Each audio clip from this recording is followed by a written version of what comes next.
नमो भगवते वासुदेवाय। हर हर महादेव। दोस्तों, स्वागत है आप सभी का मेरी इस व्रत कथा कहानी चैनल में। गुरुवार के दिन बृहस्पतिश्वर भगवान और विष्णु भगवान जी की पूजा होती है। इस दिन एक समय ही भोजन करें, पीले वस्त्र पहने, पीले भोजन करें, भोजन में नमक ना खाएं, पीले फूल, चने की दाल, गुड़, हल्दी से केले के पेड़ की पूजा करनी चाहिए। पूजा के बाद बृहस्पतिवार के व्रत की कथा सुननी या पढ़नी चाहिए। इस दिन व्रत करने से बृहस्पति देव जी प्रसन्न होकर दरिद्रता का नाश करते हैं, भक्त को धन और विद्या प्रदान करते हैं। वैसे तो स्त्री और पुरुष दोनों ही यह व्रत कर सकते हैं, पर स्त्रियों के लिए ये व्रत विशेष फलदायी है। 14 मार्च 2024 फाल्गुन माह के शुक्ल पक्ष की पंचमी तिथि है। इस तिथि पर भरणी नक्षत्र और वैधती योग का संयोग रहेगा। दिन के शुभ मुहूर्त की बात करें तो गुरुवार को अभिजीत मुहूर्त होगा, 12:06 से 12:54 तक रहेगा। राहु काल 13:59 से 15:27 तक रहेगा। आइए सुनते हैं बृहस्पतिवार की व्रत की कथा। एक समय की बात है, एक गांव में एक साहूकार रहता था। उसके घर में किसी चीज़ की कोई कमी नहीं थी, परंतु उसकी पत्नी बहुत ही कंजूस थी। वो ना तो किसी भिक्षार्थी को भिक्षा देती और ना ही किसी साधु महात्मा को सम्मान करती, सिर्फ अपने कामकाज में लगी रहती थी। एक दिन एक साधु बृहस्पति देव की उसके दरवाजे पर आया और भिक्षा मांगी। तब वो स्त्री बोली कि मैं अभी तो घर का आंगन लीप रही हूँ, आप फिर कभी आना। साधु उसके दरवाजे से बिना भिक्षा खाली हाथी चली गई। एक दिन एक वही साधु बाबा फिर आए और उसी प्रकार भिक्षा मांगने लगे। वो स्त्री उस समय अपने लड़के को खाना खिला रही थी। बाबा से कहने लगी, महाराज मेरे पास अभी समय नहीं है, इसीलिए मैं आपको अभी भिक्षा नहीं दे सकती। उस दिन दूसरी बार उसके दरवाजे से साधु को बिना भिक्षे लिए ही खाली हाथ जाना पड़ा। फिर तीसरी बार साधु बाबा आए तो उसने उन्हें पहले की ही भांति उन्हें डाल दिया, किंतु इस बार महात्मा जी ने उसे कहा कि यदि ऐसा ही जाए कि तुम्हारे पास कोई काम काज ना हो और अवकाश ही अवकाश हो, तो क्या तुम मुझे भिक्षा दोगी?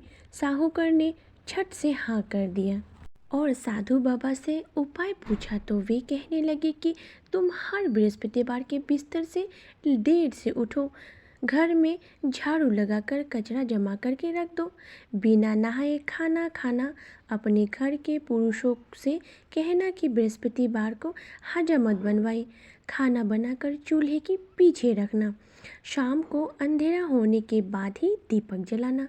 यदि तुम ऐसा करोगी तो तुम्हारे घर में कोई काम नहीं रहेगा। उस स्त्री ने वैसा ही किया।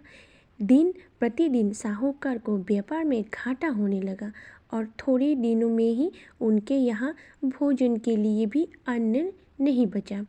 साहूकार धनवान से निर्धन हो गया। अब तो उनके खुद के भिक्षा मांगने का दिन आ गया था।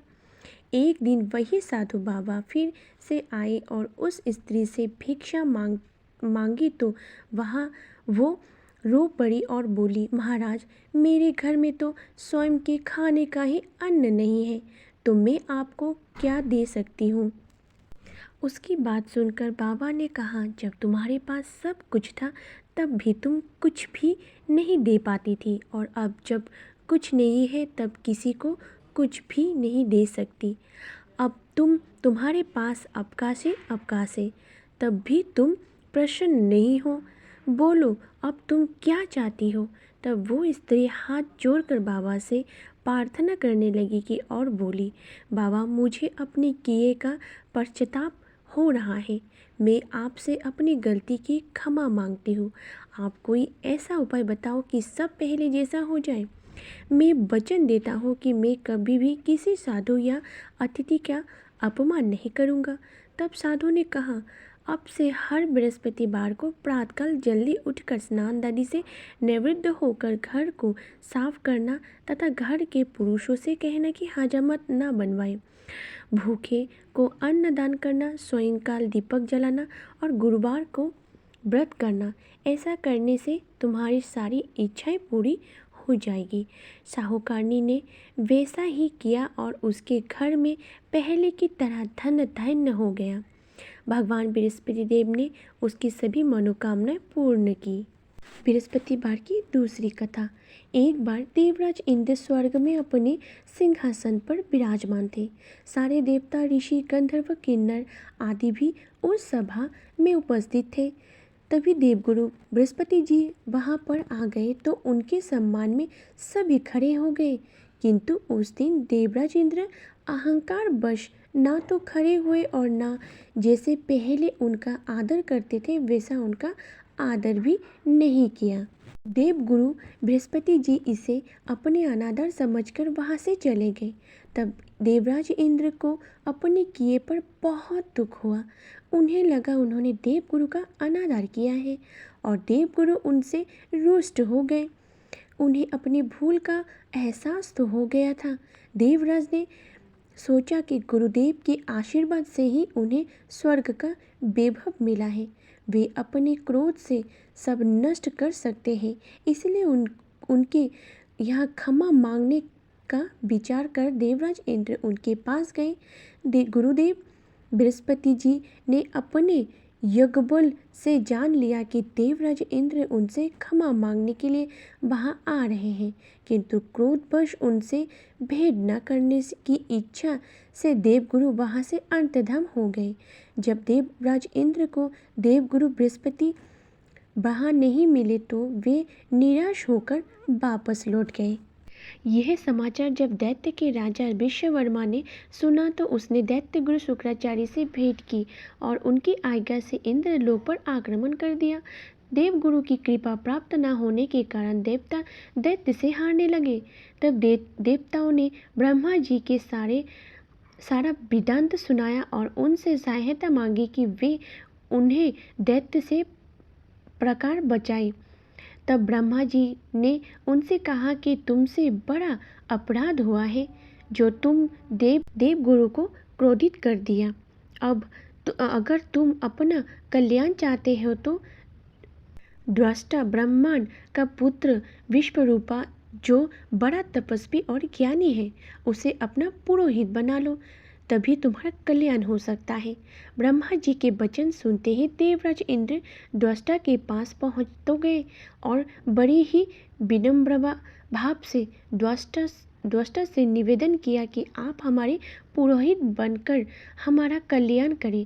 देवराज का निवेदन सुनकर द्रष्टा ने कहा कि पुरोहित बनने से तो तपोबल घट जाता है, परंतु आप इतनी विनम्र कर रहे हैं तो मेरा पुत्र विश्वरूपा आपका पुरोहित बनकर आपकी रक्षा करेगा। पिता की आज्ञा से विश्वरूपा ने देवताओं का पुरोहित बनकर अपने पूर्ण प्रयत्न किया। प्रभु कृपा से देवराज इंद्र ने विश्ववर्मा को युद्ध में परास्त करके अपने सिंहासन को पुनः प्राप्त कर लिया। द्रष्टा के पुत्र विश्वरूपा के 3 रूप थे। एक मुंह से वो सोमपल्ली लता का रस पीते, दूसरे मुंह से मदिरा और तीसरे मुंह से अन्नादि का भोजन करते थे। देवराज इंद्र ने कुछ दिनों उपरांत विश्वरूपा से कहा कि मैं आपकी सहायता से यह करना चाहती हूँ। विश्वरूपा ने आज्ञा अनुसार यज्ञ प्रारंभ कर दिया। तब विश्वरूपा से एक दैत्य ने कहा कि तुम्हारी माता दैत्य की कन्या है, इसलिए हमारे कल्याण के निमित्त इस यज्ञ में आप एक आहुति दैत्य का नाम पर भी दे दिया करेंगे तो आपकी बड़ी कृपा होगी। विश्वरूपा दैत्य की बात मानकर यज्ञ में तो आहुति देते समय दैत्य का नाम धीरे से लेना शुरू कर दिया। इस कारण यज्ञ करने पर भी देवताओं के तेज में वृद्धि नहीं हुई। देवराज इंद्र को जब सारा वेदांत पता चला तो उन्होंने क्रोध में आकर विश्वरूपा के 3 सिर काट डाले। मदपान करने वाले मुंह से भंवरा, सोमपल्ली का रस पीने वाले मुख से कबूतर और अन्नादि खाने वाले मुंह से तीतर बन गया।